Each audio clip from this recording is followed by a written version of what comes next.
నమస్తే, నా పేరు డాక్టర్ ప్రశాంత్. ప్రతిమ క్యాన్సర్ ఇన్స్టిట్యూట్ వరంగల్లో హెడ్ అండ్ నెక్ ఆంకో సర్జన్ని. ఇవాళ మనం తల గొంతు భాగంలో ఉన్న క్యాన్సర్ యొక్క ట్రీట్మెంట్లో సర్జరీ ఎవరికైతే చేస్తారో వాటికి సంబంధించిన కొన్ని అపోహల గురించి మాట్లాడుకుందాం. సాధారణంగా చాలామంది పేషెంట్స్ వాళ్ళ రిలేటివ్స్కి కొన్ని డౌట్స్ ఉంటాయి ఈ సర్జికల్ ట్రీట్మెంట్ అది తీసుకున్న వాళ్ళకి. అందులో కొన్ని అపోహల గురించి ఇవాళ మనం డిస్కస్ చేద్దాం. అందులో మొదటిది ఏంటంటే, నోటి క్యాన్సర్ లేకపోతే గొంతులో క్యాన్సర్ గడ్డలు వీటిలో ఇలాంటివి ఉన్నప్పుడు బయాప్సీ అనేది చేయించుకుంటే క్యాన్సర్ గడ్డ పెరిగిపోతుంది. అది బయాప్సీ అది చేయించుకునే ముందు కన్నా బయాప్సీ అయిపోయిన తర్వాత చాలామందికి ఎలా అనిపిస్తుందంటే క్యాన్సర్ పుండు కానీ గడ్డ కానీ బాగా పెరిగినట్టు, ఇబ్బంది కలిగించినట్టు అనిపిస్తూ ఉంటుంది. ఇందులో ఎంత నిజం ఉందో ఇవాళ తెలుసుకుందాం.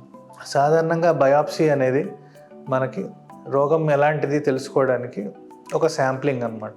అంటే ఒక పుండు మనకి కనిపించినప్పుడు అందులో ఒక చిన్న ముక్క మనం తీసి దాన్ని పరీక్షకు పంపించి అది ఏం పుండు, క్యాన్సర్ పుండా లేకపోతే వేరే ఇంకేమైనా ఇన్ఫెక్షనా ఏంటి తెలుసుకోవడానికి మనకి పనికొస్తుంది.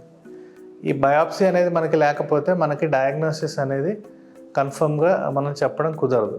సో ఎలాంటి క్యాన్సర్ రోగులకైనా సరే డయాగ్నోసిస్ పొందాలి అంటే బయాప్సీ అనేది చేయించుకోవడం చాలా అవసరం. ఇప్పుడు ఈ బయాప్సీ చేయించుకోవడం వల్ల ఆ పుండు కానీ ఆ గడ్డ కానీ ఏదైతే ఉందో పెరుగుతుందా అంటే, మనం ట్రీట్మెంట్ చేసిన పేషెంట్స్లో చాలామందికి ఎలాంటి ఇబ్బందులు ఉండవు. క్యాన్సర్ యొక్క ప్రోగ్రెషన్ ఎలా ఉంటుందో దాంట్లో ఏ మార్పు ఉండదు. బయాప్సీ అనేది చేసిన తర్వాత క్యాన్సర్ చాలా పెద్దదైపోవడం లేకపోతే ఇబ్బంది కలిగించడం అలాంటివి జరగవు.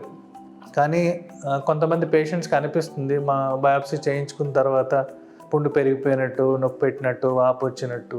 మరి ఇవన్నీ ఎందుకు అంటే, మనం బయాప్సీ అనేది చేసినప్పుడు అక్కడ మెనిపులేట్ చేస్తాం. అక్కడ ఉన్న మాంసం ఏదైతే ఉందో దాన్ని కొంచెం శాంప్లింగ్ అది చేసినప్పుడు కొంచెం దానికి ఇబ్బంది కలుగుతుంది. కాబట్టి దానికి ఒక రియాక్షన్ కింద అప్పుడప్పుడు కొంతమందికి ఏంటంటే కొంచెం వాపు కానీ నొప్పి కానీ ఇలాంటివి వచ్చే ఆస్కారం ఉంది. ఇలా వచ్చాయని దాని అర్థం క్యాన్సర్ పెరిగిపోయింది, బయాప్సీ చేయించుకోకూడదు అని అయితే మాత్రం కాదు. బయాప్సీ అనేది ఖచ్చితంగా అవసరం. బయాప్సీ వచ్చిన తర్వాతే మనం ఏ క్యాన్సర్ అనేది దానికి డయాగ్నోసిస్ అనేది చేసి దానికి ట్రీట్మెంట్ అనేది స్టార్ట్ చేయడం కుదురుతుంది. రెండో అపోహ ఏంటంటే, ఇప్పుడు ఎవరికైతే సర్జరీ అనేది చేస్తారో సర్జరీ అయిపోయిన తర్వాత స్నానం అది చేయొచ్చా లేదా, లేకపోతే కంప్లీట్గా బెడ్ రెస్టే తీసుకోవాలి, మంచం మీదే రెస్ట్ తీసుకుంటూ ఉండాలి, ఎక్కువ పని చేయకూడదు, ఇలాంటి అపోహలు చాలామందికి ఉంటాయి. ఇది ఎంతవరకు నిజం తెలుసుకుందాం. సర్జరీ ఇప్పుడు నోటి క్యాన్సర్ కానీ గొంతు క్యాన్సర్ కానీ క్యాన్సర్ సర్జరీస్ ఏవైనా సాధారణంగా మీరు చూస్తే కొంచెం మేజర్ సర్జరీస్, కొంచెం పెద్ద సర్జరీస్ ఉంటాయి. సో సాధారణంగా మొదటి ఆపరేషన్ అయిన మొదటి 24 నుంచి 48 గంటల వరకు బెడ్ రెస్ట్ అది తీసుకోవాలి. మనం స్నానం కానీ లేకపోతే డ్రెస్సింగ్ కానీ అది క్లీనింగ్ కానీ అవన్నీ చేయడం కొంచెం కష్టమైన పరిస్థితి. ఎందుకంటే డ్రెస్సింగ్ ఉంటుంది, కొంచెం బ్లడ్ అది వస్తూ ఉంటుంది. సో ఇనీషియల్గా ఒక మొదటి 24 అవర్స్ నుంచి 48 అవర్స్ అంటే 48 గంటల వరకు బెడ్ రెస్ట్ అనేది కంపల్సరీగా అవసరం. దాని తర్వాత ఎలాంటి సర్జరీ అనేదాన్ని బట్టి సాధారణంగా డాక్టర్లే పేషెంట్ని కొంచెం నడిపించడం, 4 అడుగులు వేయడం, కొంచెం వాకింగ్ అది చేయించడం, లేకపోతే కొంచెం మైనర్ సర్జరీ అయితే స్నానం అది చేయించడం కంపల్సరీ అన్నట్టు చెప్తారు. ఇప్పుడు ఇలా స్నానం చేయకూడదు ఇలాంటి అపోహలు ఎక్కడి నుంచి వచ్చి ఉంటాయి అంటే, కొన్ని 20 ఏళ్ళు 30 ఏళ్ళ ముందు మనకున్న హాస్పిటల్ ఫెసిలిటీస్ కానీ లేకపోతే ఇంట్లో ఉన్న ఫెసిలిటీస్ కానీ శుభ్రత జాగ్రత్తలు అంత బాగా ఉండకపోవచ్చు. సో అలాంటి పరిస్థితుల్లో రిస్క్ అనేది ఎక్కువ తీసుకోకూడదు కాబట్టి సాధారణంగా అలా అర్థం చేసుకొని ఉండొచ్చు. కానీ ప్రస్తుతం ఉన్న మెడికల్ ఫెసిలిటీస్ కానీ హాస్పిటల్లో ఉన్న ట్రీట్మెంట్ ఫెసిలిటీస్, ఇక్కడ ఉన్న శుభ్రత, మనకున్న మందులు, అలాగే మీ ఇంట్లో కూడా ఇప్పుడు మనకున్న వాటర్ ఫెసిలిటీస్ కానీ శుభ్రత కానీ ఇవన్నీ చూసుకుంటే సాధారణంగా డాక్టర్స్ ఎవరైనా సరే హాస్పిటల్లో ఉన్నప్పుడు కాకపోయినా సరే ఇంటికి వెళ్ళినప్పుడైనా సరే స్నానం అది చేయాలి, ఒళ్ళని శుభ్రంగా ఉంచుకోవాలి అనేది చెప్తూ ఉంటారు. ఆపరేషన్ అయింది అంటే ఇంకా కంప్లీట్గా బెడ్ రెస్టే తీసుకోవాలి, అసలు ఏం పని చేయకూడదు, వాళ్ళని అలాగా మంచం మీదే కూర్చోపెట్టి 2 వారాలైనా 4 రోజులైనా అలా కూర్చోపెట్టడం చాలా తప్పు. సాధారణంగా ఆపరేషన్ అయిన ఒక 48 గంటలు లేకపోతే 3 రోజులు 4 రోజుల వరకు కొంచెం రెస్ట్ అది ఇస్తూ ఉంటారు. కానీ దాని తర్వాత మాత్రం డైలీ మేము చూసే పేషెంట్స్లో కానీ వాళ్ళకి ఏంటంటే ఎవరైతే త్వరగా నడుస్తారో, త్వరగా వాళ్ళ రొటీన్ యాక్టివిటీని తెచ్చుకోవడానికి ట్రై చేస్తారో వాళ్ళల్లో రికవరీ అనేది చాలా త్వరగా ఉంటుంది అని మనం చూస్తూ ఉంటాం. సో ఆపరేషన్ అయిన తర్వాత స్నానం అది కూడా చేసి ఒళ్ళంతా నీట్గా ఉంచుకోవాలి. ఆపరేషన్ జరిగిన జాగా అది కూడా శుభ్రంగా ఉంచుకోవాలి. అలాగే నడవడం కానీ రొటీన్ యాక్టివిటీ కానీ ఎంత త్వరగా రికవరీ అది ఉంటుందని కూడా మనం చూస్తూ ఉంటాం. మూడో అపోహ ఏంటంటే క్యాన్సర్ సర్జరీ అది అయిన తర్వాత నాన్ వెజ్ కానీ, చికెన్ కానీ, ఫిష్ కానీ ఇలాంటివి తినచ్చా, లేకపోతే ఉప్పులు పప్పులు ఇవి తినకూడదు అని చాలామందికి అనుమానాలు ఉంటాయి. ఇది నిజమేనా, అంటే నిజంగా మనం ఇవన్నీ మానేయాలా అనే ప్రశ్నకి మీరు క్యాన్సర్ సర్జరీకి చూస్తే క్యాన్సర్ సర్జరీ సాధారణంగా మేజర్ సర్జరీస్ ఉంటాయి. అందులో చాలా క్యాన్సర్ పుండు తీసేయడం, కొత్తగా వేరే చర్మం వేయడం, సాధారణంగా ఆపరేషన్ అనేది కొంచెం మేజర్గా ఉంటుంది.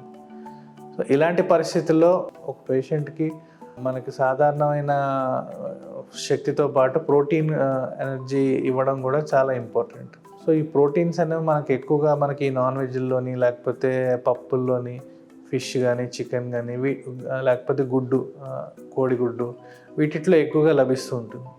సో సాధారణంగా ఇలాంటి మేజర్ సర్జరీస్ అవి జరిగినప్పుడు డాక్టర్లు కూడా ఏం చెప్తారు అంటే ఈ రికవరీ అనేది పూర్తయ్యేంత వరకు, అంటే ఆపరేషన్ నుంచి కోలుకొని కొంచెం రెగ్యులర్ యాక్టివిటీ వచ్చే వరకు ఖచ్చితంగా ఇలాంటివి ఎక్కువ తీసుకుంటూ ఉండాలి. అప్పుడే రికవరీ అనేది చాలా సులువుగా ఉంటుంది. సాధారణంగా ఎవరైతే ఇవన్నీ అవాయిడ్ చేస్తారో వాళ్ళల్లో రికవరీ అంత సులువుగా ఉండకపోవచ్చు. లేకపోతే కొత్త చర్మం ఏదైతే వేస్తామో చర్మం అతుక్కోవడం వాటిలో ఏమైనా ఇబ్బందులు అవి వచ్చే అవకాశం ఉండొచ్చు. సో మీరు చూస్తే ఏ డాక్టర్లైనా సరే హై ప్రోటీన్ డైట్ అనేది తీసుకోవాలి, అది కంపల్సరీ.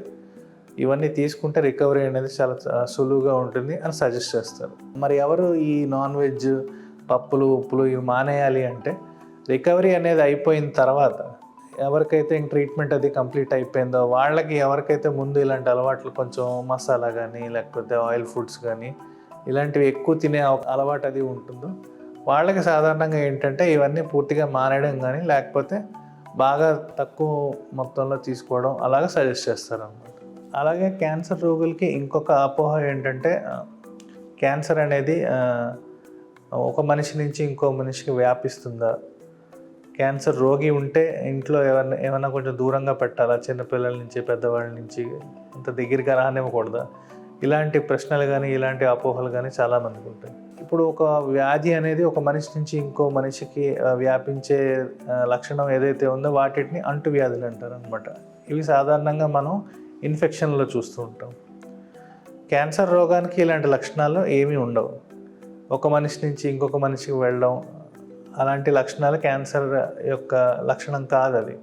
ఇప్పుడు ఎవరైనా మేము సాధారణంగా ఇప్పుడు కొంతమంది అడుగుతూ ఉంటారు, ఏమైనా దూరంగా ఉంచాలా, లేకపోతే ట్రీట్మెంట్ తీసుకుంటున్నప్పుడు కానీ, లేకపోతే ట్రీట్మెంట్ కంప్లీట్ అయిపోయి క్యూర్ అయిపోయిన తర్వాత కూడా ఇంకా ఈ అనుమానం ఉంటుంది.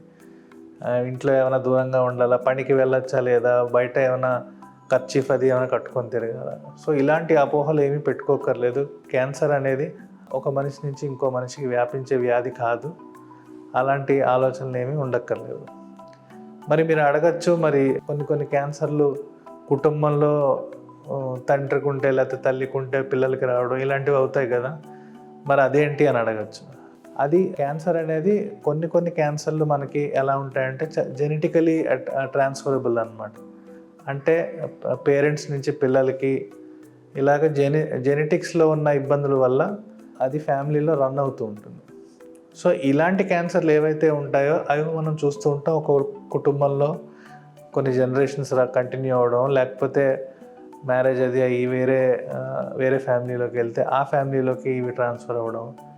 సో ఈ లక్షణాలు ఏవైతే ఉన్నాయో ఇవన్నీ జెనెటిక్స్ యొక్క ప్రాబ్లమ్స్ వల్ల వచ్చినవి కానీ అవేమి అంటువ్యాధి కానీ లేకపోతే మనిషి నుంచి మనిషి వ్యాపించే తత్వం వల్ల అయితే కాదు. సో క్యాన్సర్ అనేది ఒక మనిషి నుంచి ఇంకో మనిషికి వ్యాపిస్తుంది. ఇలాంటి అపోహలు అయితే ఏమీ ఉంచుకోకర్లేదు. అందరూ ట్రీట్మెంట్లు అవి అయ్యి క్యాన్సర్ తగ్గించుకున్న వాళ్ళందరూ మామూలుగా ఉద్యోగాలు అవి చేసుకోవచ్చు, పనులు అవి చేసుకోవచ్చు, ఇంట్లో ఇంతకుముందు ఎలా ఉన్నారో అలా ఉండొచ్చు.